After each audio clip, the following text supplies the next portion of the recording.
collected essays on Dwemer history and culture. Chapter 1.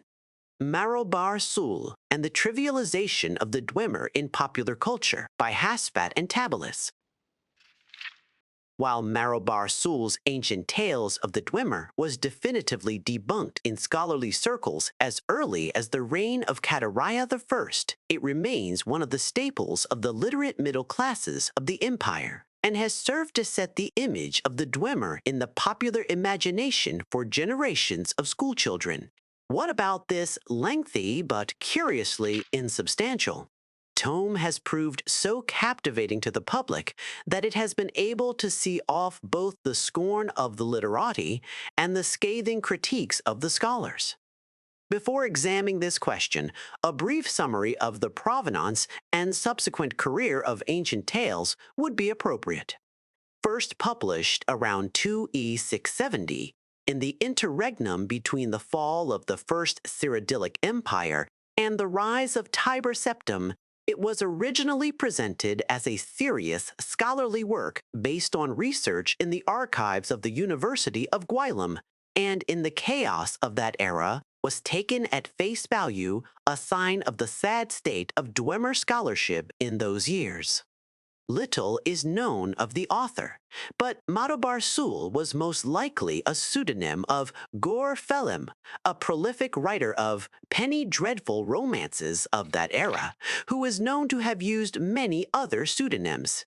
While most of Felim's other work has, thankfully, been lost to history, what little survives matches ancient tales in both language and tone.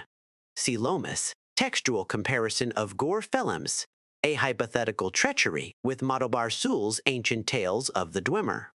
Felim lived in Cyrodiil his whole life, writing light entertainments for the elite of the old imperial capital.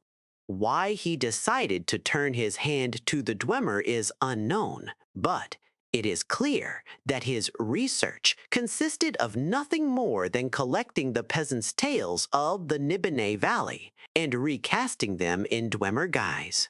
The book proved popular in Cyrodiil, and Felim continued to churn out more volumes until the series numbered 7 in all.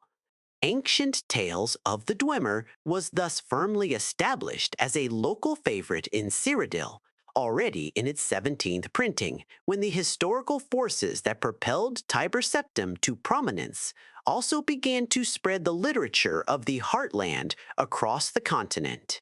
Marobar Sul's version of the Dwemer was seized upon in a surge of human racial nationalism that has not yet subsided. The Dwemer appear in these tales as creatures of fable and light fantasy, but in general, they are just like us. They come across as a bit eccentric, perhaps, but certainly there is nothing fearsome or dangerous about them. Compare these to the Dwemer of early Redguard legend, a mysterious, powerful race, capable of bending the very laws of nature to their will, vanished but perhaps not gone. Or the Dwemer portrayed, in the most ancient Nord sagas, fearsome warriors tainted by blasphemous religious practices, who used their profane mechanisms to drive the Nords from Morrowind. Marobar Sul's Dwemer were much more amenable to the spirit of the time, which saw humans as the pinnacle of creation and the other races as unenlightened barbarians or imperfect, lesser versions of humans eager for tutelage. Ancient Tales falls firmly in the latter camp, which does much to explain its enduring hold on the popular imagination. Marobar Sul's Dwemer are so much more comfortable, so much friendlier, so much more familiar than the real Dwemer, whose truly mysterious nature we are only beginning to understand. The public prefers the light, trivial version of this banished race.